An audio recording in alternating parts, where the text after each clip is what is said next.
इतिहास साक्षी है कि पुण्य भूमि भारत की गाथा भारत की अस्मिता, गौरव और राष्ट्रीय स्वाभिमान के लिए विदेशी आक्रांताओं से संघर्ष की महान गाथा है। बर्बर आक्रांताओं ने भारत की आत्मा पर चोट करने और भारत का अपमान करने के लिए हमारी संस्कृति और आस्था के केंद्रों को ध्वस्त किया। सोमनाथ, काशी, मथुरा और अयोध्या के मंदिरों का तोड़ा जाना आज भी भारत की स्मृतियों में जीवित है। सन 1528 में अयोध्या में भगवान श्री राम के मंदिर का मुगल आक्रांता बाबर द्वारा तोड़ा जाना ऐसी ही एक अक्षम्य घटना थी जिसने सीधे भारत के सम्मान और आत्मा पर चोट की।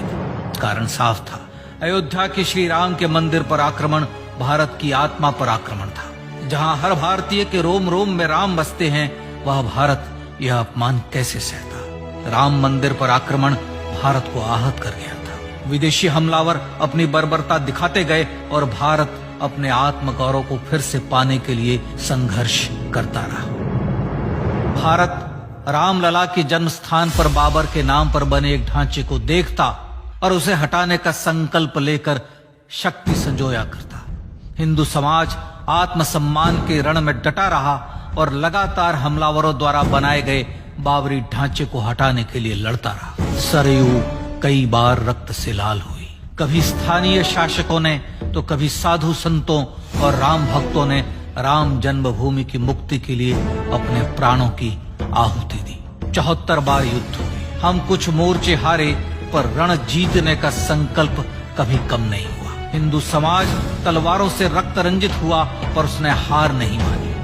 उसका संकल्प अजेय था।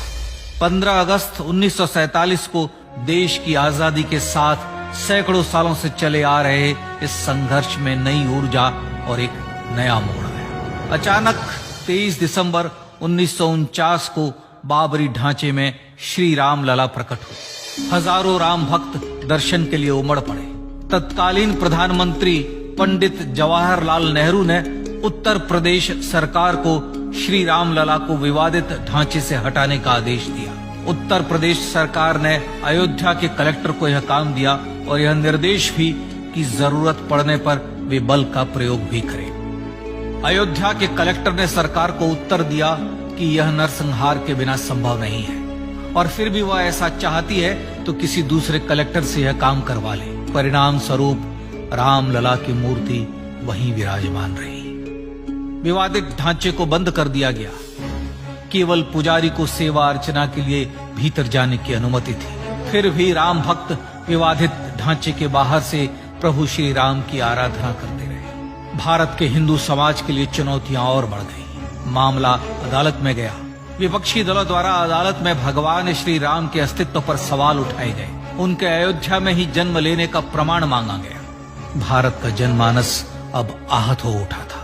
आजाद भारत में भी हिंदू समाज को अपनी आस्था और श्रद्धा के लिए संघर्ष करना पड़ रहा था। चुनौतियों के इस समय में सन 1984 में विज्ञान भवन दिल्ली में विश्व हिंदू परिषद ने धर्म संसद का आयोजन किया। इस संसद में देश भर के संतों ने राम जन्मभूमि की मुक्ति के लिए आह्वान किया और राम जन्मभूमि मुक्ति यज्ञ समिति का गठन किया। धर्म संसद ने राम जन्मभूमि की मुक्ति और वहां भगवान श्री राम के भव्य मंदिर बनाने के भारत के जनमानस के संकल्प को फिर से दोहराया। विश्व हिंदू परिषद के नेतृत्व में मंदिर निर्माण के लिए पूरे देश में अभूतपूर्व आंदोलन की शुरुआत हुई। श्री राम जन्मस्थली मुक्ति यज्ञ समिति के साथ देश भर में राम जानकी की रथ यात्राएं निकली। राम लीलाओं में राम कथा के माध्यम से भारत का आम जन फिर से जुटा। अब सबके मन में एक ही प्रण था, एक ही लक्ष्य था। अयोध्या में जन्मभूमि पर भगवान श्री राम के भव्य मंदिर का निर्माण। सन 1989 में विश्व हिंदू परिषद द्वारा गांव-गांव से रामशिला पूजन करके अयोध्या भेजी गई। 2,75,000 गांवों से रामशिलाएं अयोध्या पहुंची। भव्य राम मंदिर के शिलान्यास का निर्णय हुआ। पूज्य संत महात्माओं और हिंदू समाज के अन्य प्रमुख नेताओं के निर्णय के अनुसार अनुसूचित जाति के प्रमुख नेता श्री कामेश्वर चौपाल ने 9 नवंबर 1989 को मंदिर निर्माण का पहला पत्थर रखा। राम जन्मभूमि पर मंदिर निर्माण के लक्ष्य की पूर्ति के लिए सन 1990 में सोमनाथ से अयोध्या के लिए श्री लाल कृष्ण आडवाणी ने रथ यात्रा की शुरुआत की। देश में जन भावनाओं का ज्वार उमड़ने लगा। श्री लाल कृष्ण आडवाणी के रथ यात्रा के साथ साथ मंदिर के लिए जन समर्थन बढ़ने लगा और छद्म सेकुलरवाद बेनकाब होने लगा। इस जन आंदोलन को रोकने की तमाम कोशिशें हुई पर सब व्यर्थ हुई। विश्व हिंदू परिषद ने देशवासियों से अयोध्या में जन्मभूमि पर मंदिर निर्माण के लिए 30 अक्टूबर और 1 नवंबर 1990 को कार सेवा का आह्वान किया। परिणाम स्वरूप लाखों राम भक्त कार सेवा के लिए देश के कोने कोने से अयोध्या आए। इससे देश की एकात्मता का विराट दर्शन हुआ।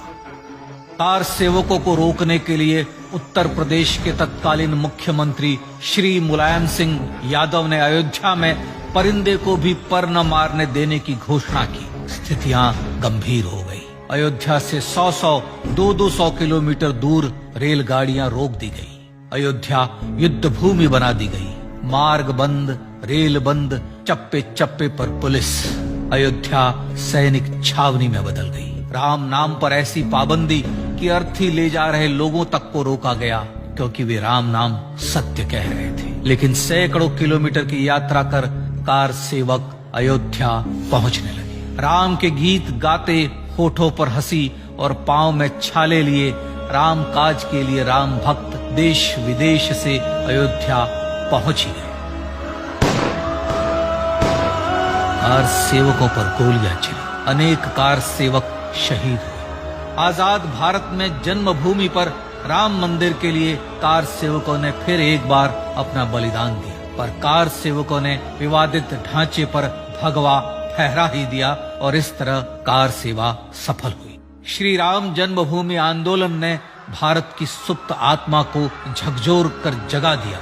विश्व हिंदू परिषद ने फिर एक बार 6 दिसंबर 1992 को कार सेवा का आह्वान किया। राम भक्तों को कार सेवा करने देने के लिए अदालत में प्रार्थना की गई, पर अदालत ने कोई निर्णय नहीं दिया। परिणाम स्वरूप बौद्ध, जैन, सिख, स्वामीनारायण संप्रदाय, गायत्री परिवार, हर पंथ मत विचार के हिंदू एकत्र हो गए। छूत अछूत का भेद मिटा, जाति की पहचान मिटी। हम सब हिंदू, हम सब सिंधु बन गए। राम सिंधु में ज्वार उठा और देखते ही देखते 6 दिसंबर 1992 को श्री राम जन्मभूमि से बाबरी ढांचा सदा के लिए हट गया।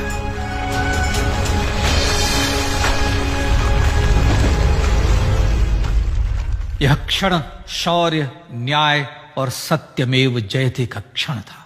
यह तो धर्मस्ततो जय का क्षण था। पर संघर्ष की गाथा यहां जाकर भी नहीं रुकी। छद्म सेकुलरवादियों द्वारा भारत और भगवान श्री राम के इतिहास को झुठलाने के लिए अदालतों में चुनौतियों का सिलसिला चलता रहा, जो 1950 से चल रहा था। हिंदू सिखों के बीच से गुजरते हुए भगवान श्री राम का दर्शन करने के लिए विवश थे। यह स्थिति थी आजाद भारत में श्री राम और राम भक्तों की। पर सत्य को तो जीतना ही था। आखिरकार देश के सर्वोच्च न्यायालय के 5 जजों की खंडपीठ ने 9 नवंबर 2019 को ऐतिहासिक निर्णय दिया और यह कहा कि अयोध्या जन्मभूमि परिसर की पूरी 67 एकड़ भूमि रामलला की। और न्यायालय ने भारत सरकार को जन्मभूमि पर मंदिर बनाने के लिए एक ट्रस्ट बनाने का आदेश दिया।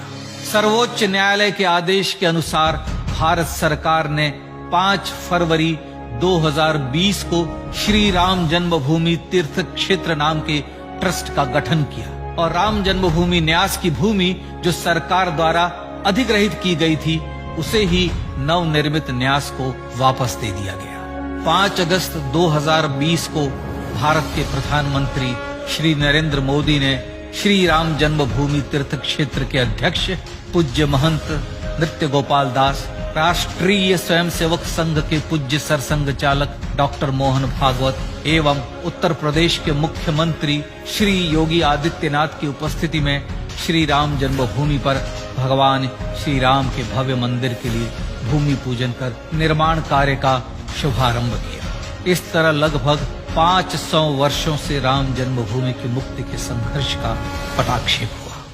अपने आत्मसम्मान और राष्ट्रीय अस्मिता के लिए इतना लंबा संघर्ष विश्व के इतिहास में बेजोड़ है। श्री राम भारत की आत्मा, भारत की परिभाषा, हमारे राष्ट्रीय आदर्शों और जीवन मूल्यों के प्रतिनिधि मर्यादा पुरुषोत्तम हैं, जो हर हिंदू के होठों पर जन्म से मृत्यु तक रहे। बस यही हर हृदय में प्रार्थना होती है।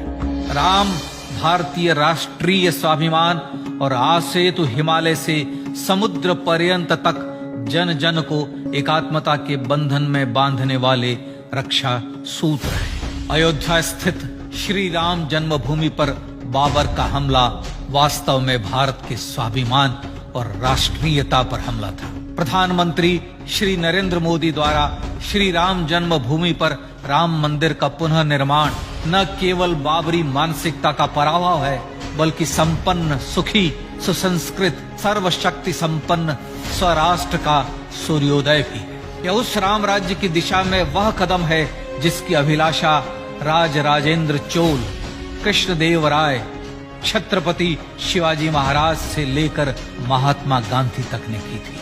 अयोध्या में जन्मभूमि पर भगवान श्री राम का मंदिर न सिर्फ राष्ट्रीय गौरव होगा, बल्कि वह श्री राम के आदर्शों का राष्ट्र मंदिर होगा।